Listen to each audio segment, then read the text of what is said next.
what matters in our own hemisphere is more important than the negligible issue of which Eastern European oligarch gets to loot the Donbass. That's maybe a little flippant, but let's just be honest. It's like that doesn't really matter to our core That's national great power interests. politics. It's just true. Yes, exactly. It's just true.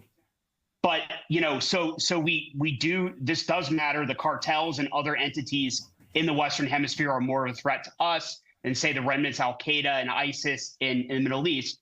But I don't think it's in our interest to conduct a regime change war in our own hemisphere right now.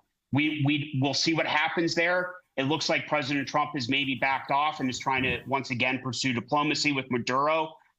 We'll see how that develops. But it's interesting is that there actually are some people who traditionally are war hawks opposing what is happening in Venezuela because, one, it's President Trump doing it, let's be honest, but also, two, is that they are more attached to what happens in the Middle East or in Eastern Europe than our own hemisphere because they don't really have an attachment to here at home. It's the attachment to the global project of liberal hegemony.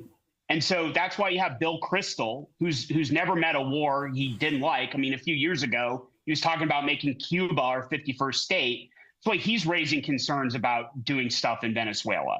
And so that's something I'm starting to see pop up is people opposing this and calling for congressional oversight in Venezuela when they've opposed it for years in Ukraine and Iraq and Syria and Afghanistan. Because for them, it's about the global project, not what actually matters to us here in our own backyard.